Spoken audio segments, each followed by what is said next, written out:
Welcome to middle education. लीजिए आपके सामने परीक्षा अध्ययन वर्ष 2025 का सीरीज लेकर के आ चुका हूं, जिसके अंतर्गत आज हम कक्षा 9वीं के विज्ञान विषय के उन सभी क्वेश्चंस को कवर करने वाले हैं जो हमारे एग्जाम में देखने को मिलेगा। वैसे अगर मैं विज्ञान की बात करूं तो विज्ञान का ऑलरेडी 2 वीडियो अपलोड है। अगर आपने नहीं देखा तो प्लीज जाइए जल्दी से जाकर के दोनों वीडियो को देखिए, क्योंकि वहां पर मैं 30 नंबर के विज्ञान के पेपर के सभी क्वेश्चंस को कवर अप कर दिया हूं, चाहे आपके कोई भी सेट में देखने को क्यों ना मिले। अगर मैं वीडियो नंबर 1 की बात करूं तो उसमें हम कवर किए हैं हमारे आसपास के पदार्थ। यहां से आएगा टोटल 6 नंबर का, इसको मैंने कवर किया। एंड दूसरा कवर किए हैं कि क्या हमारे आसपास के पदार्थ शुद्ध हैं, यहां से 7 नंबर का कवर किए हैं। अगर आप पहला वीडियो देखते हो तो 13 नंबर का पूरा कवर होने वाला है। जैसे मेरा दूसरा वीडियो अपलोड हुआ उसमें परमाणु एवं अणु यहां से 7 नंबर का और परमाणु संरचना यहां से 7 नंबर का, मतलब 14 नंबर का यहां पर कवर किया हूं। एंड आज हम कवर करने वाले हैं इस थर्ड वीडियो में जीवन की मौलिक इकाई, यहां से 6 नंबर का आएगा। एंड उत्तक यहां से 7 नंबर का आएगा और गति यहां से 8 नंबर का आएगा। मतलब अगर आप इस वीडियो को बहुत अच्छे से और पूरा देखते हो तो 6 दूनी 12, 6 त्रिक 18, 19 20 21 नंबर का पूरा कवर अप होने वाला है इस वीडियो में। तो चलिए सीधे हम चलते हैं अपने अध्याय नंबर 5 जीवन की मौलिक इकाई, जो कि पेज नंबर 51 में उपलब्ध है। तो ये रहा है आपके सामने पेज नंबर 51। एंड ये मैं ओपन करता हूं, यहां से स्टार्ट होता है। थोड़ी मैं इसे जूम करता हूं ताकि तुम्हारा नजर टोटल ऑन स्क्रीन होना चाहिए और सारे क्वेश्चन को तुम्हें पता होना चाहिए, तुम्हारा ध्यान कहीं भटके ना।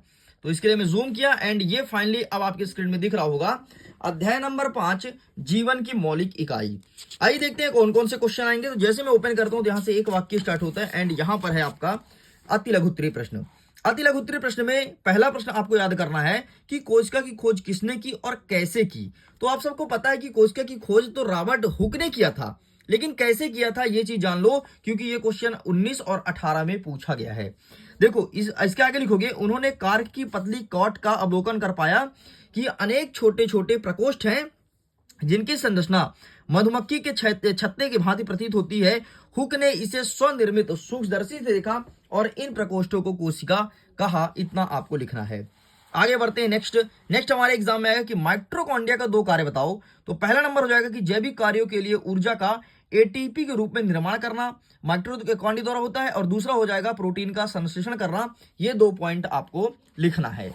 आगे बढ़ते हैं नेक्स्ट हमारा कह रहा लघु उत्तरीय प्रश्न, जिसके अंतर्गत आपको जंतु कोशिका का चित्र बनाना है। देख लो चित्र कुछ इस प्रकार से मेंशन है।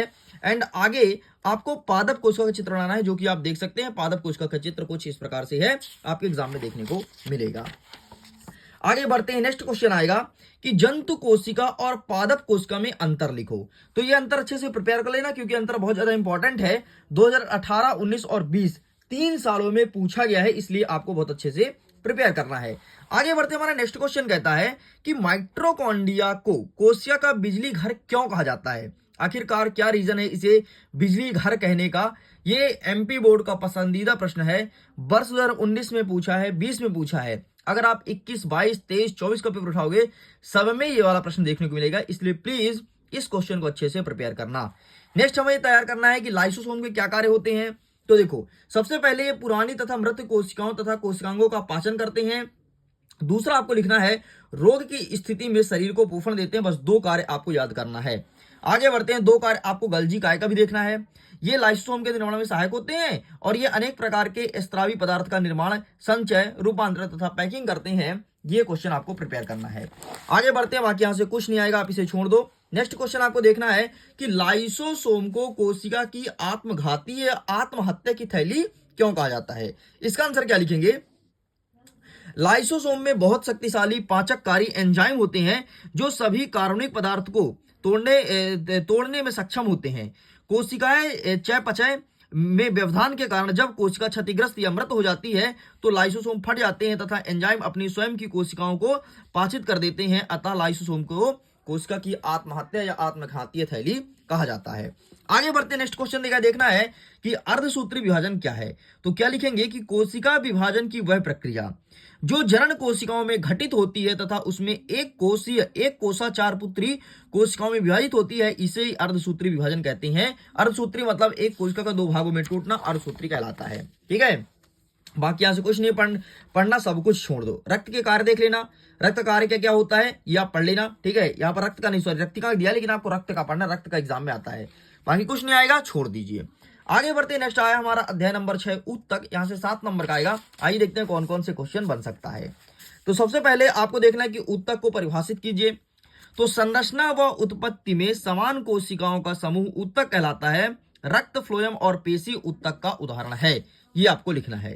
चलो बाकी छोड़ दो, कोई दिक्कत नहीं। नेक्स्ट हमें देखना है प्रश्न क्रमांक 10वां नंबर कहता है कि जाइलम उत्तक के कार्य बताओ। तो पहला नंबर कहता है पानी एवं खनिज लवणों को जड़ से पत्तियों तक पहुंचाना। दूसरा, पत्तियों को यांत्रिक शक्ति प्रदान करना, यह होता है जाइलम का कार्य। आगे बढ़ते हैं, रक्त का कार्य लिखो। तो पहला नंबर रंध्र के कार्य लिखो। तो पहला नंबर होता है कि वायुमंडल में गैसों का आदान प्रदान करना एंड बाष्पोत्सर्जन द्वारा पौधे के जल का नियमन करना, यह हो जाएगा आपका रंध्र के कार्य। बस इतना आपको इस चैप्टर से प्रिपेयर करना है। नेक्स्ट आपको देखना है, यहां से सब कुछ छोड़ दो भाई, कुछ नहीं पूछे, कुछ भी नहीं आएगा। नेक्स्ट आपको देखना है पारेन्काइमा तथा कॉलेन्काइमा में अंतर, एंड यहीं पर आपसे पूछेगा कि स्क्लेरेन्काइमा और कॉलेन्काइमा में अंतर, दोनों अंतर को अच्छे से प्रिपेयर कर लेना। बाकी आगे बढ़ते हैं नेक्स्ट क्वेश्चन की तरफ। नेक्स्ट आपको प्रिपेयर करना है वो प्रश्न, एमपी बोर्ड का पसंदीदा प्रश्न। अगर एमपी बोर्ड सो भी रहा है ना, ये प्रश्न जरूर डालेगा। वो प्रश्न क्या है, न्यूरॉन का चित्र बनाओ।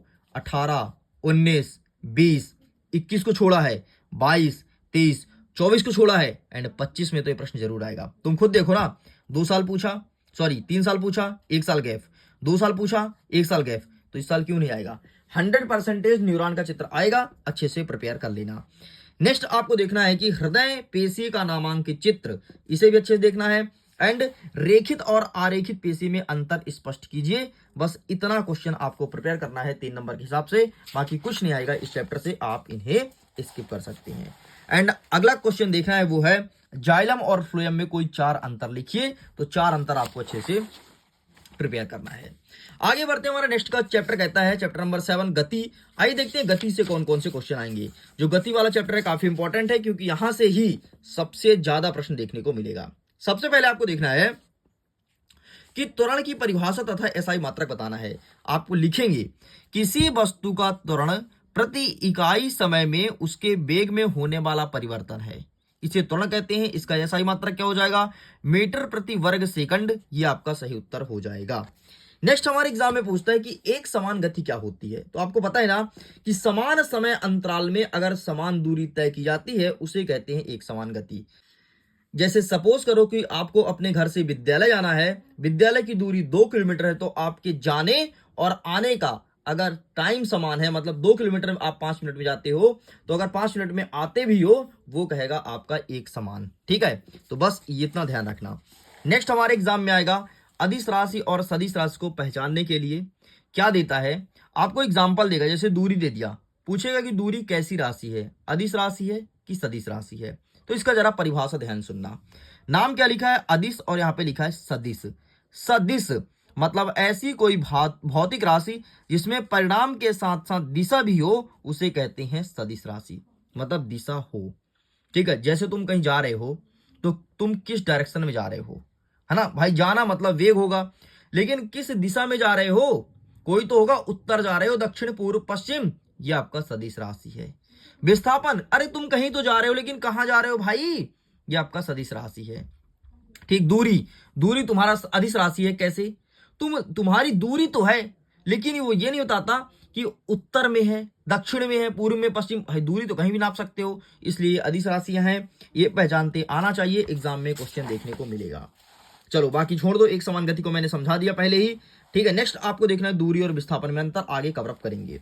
अब आगे बढ़ते हैं बड़े वाले प्रश्न, जो कि 4 नंबर का देखने को मिलेगा और इसी चैप्टर से आएगा। वो प्रश्न रहेगा अंतर। ठीक है, पहला अंतर देखो, चाल और वेग में अंतर।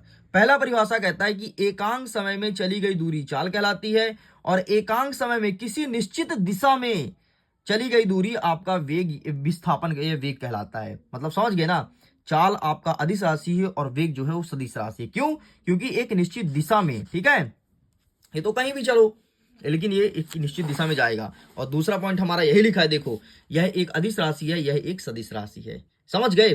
तो अब तुम क्या लिखोगे, तीसरा पॉइंट, कि जो अदिश राशि होता है उसे व्यक्त करने के लिए केवल परिणाम की आवश्यकता होती है, लेकिन सदिश को व्यक्त करने के लिए परिणाम और दिशा दोनों की आवश्यकता होती है। इस चीज को ध्यान रखना। 4 अंतर आपको प्रिपेयर करना है बस।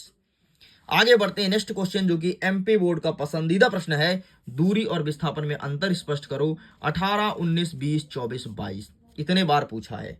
ठीक है, तो अंतर आप देख लो, दूरी क्या होता है, विस्थापन क्या होता है। वस्तु द्वारा तय किए गए पथ की लंबाई को दूरी कहते हैं। ये सपोज करो कोई वस्तु है, कितना मार्ग जा रहा है, इसे दूरी कहेंगे। विस्थापन क्या होता है, एक निश्चित दिशा में गतिमान वस्तु की प्रारंभिक तथा अंतिम स्थिति के बीच की न्यूनतम दूरी को विस्थापन कहते हैं। इतना आपको लिखना है। नेक्स्ट कह रहा है कि दूरी एक अदिश राशि है एंड विस्थापन एक सदिश राशि है। नेक्स्ट लिखना है कि दूरी का मान कभी शून्य या ऋणात्मक नहीं हो सकता है, हमेशा धनात्मक होगा। चाहे तुम स्कूल जाओ, स्कूल से लौट के आओ, ये धनात्मक होगा। लेकिन जो विस्थापन है ना, विस्थापन का मान बदलते रहता है, कभी धनात्मक, कभी ऋणात्मक, कभी शून्य। ठीक, ये होते रहता है। इस चीज को अच्छे से प्रिपेयर कर लेना। आगे बढ़ते हैं। गति में परिवर्तन की दर को कैसे ज्ञात किया जाता है, इसे क्या कहते हैं, इसका मात्रक बताना है। तो ये आपके एग्जाम में देखने को मिलेगा, इसका भी अच्छे से फोटो क्लिक कर लो। इस प्रकार से इस चैप्टर से आपके एग्जाम में ज्यादातर अंतर वाले क्वेश्चन देखने को मिलेंगे एंड हो सकता है कि गणितीय प्रश्न भी देखने को मिले। जैसे देखो प्रश्न क्रमांक 2 में अवेलेबल है, ये ऐसे गणितीय प्रश्न भी देखने को मिल सकता है। लेकिन ज्यादातर चांसेस है कि अंतर देखने को मिले और गणितीय प्रश्न आएगा भाई। देखो आ सकता है गणितीय प्रश्न भी। ये देखो ना 2024 में वाला पूछा था। ठीक है, इसके बाद ये देखो 2023 से पूछा था। मतलब इस चैप्टर से गणितीय प्रश्न आएगा। प्रश्न कुछ भी आ सकता है, प्रश्न तय नहीं है कि प्रश्न क्या आएगा, लेकिन इतना जरूर तय है कि औसत चाल का सूत्र लगाने वाला क्वेश्चन आएगा। बस इतना तुम्हें प्रिपेयर करना है। इस प्रकार से स्टूडेंट्स इस वीडियो को मैं एंड करना चाहता हूं। जल्दी मिलेंगे नेक्स्ट पार्ट के वीडियो में, नेक्स्ट लेक्चर में, जिसे हम लेक्चर नंबर 4 के नाम जानेंगे, जिसमें अध्याय नंबर 8 और आगे क्वेश्चंस को कवर करेंगे। अब ज्यादा कुछ नहीं बचा है। अध्याय 8, 9, 10, 11, 12, 5 बचा है। मुश्किल से मुश्किल 2 वीडियो आएगा और ये आपका पूरा परीक्षा अध्ययन सीरीज कंप्लीट हो जाएगा। सो वीडियो पसंद आया तो वीडियो को लाइक करिएगा, अपने मित्रों तक शेयर जरूर कीजिएगा, और अगर पहली बार आए हैं तो मिडिल एजुकेशन को सब्सक्राइब करके रखना, क्योंकि क्लास 10th में भी बेहतरीन तैयारी कराई जाएगी। सो मैं वीडियो को एंड करता हूं। Thanks for watching.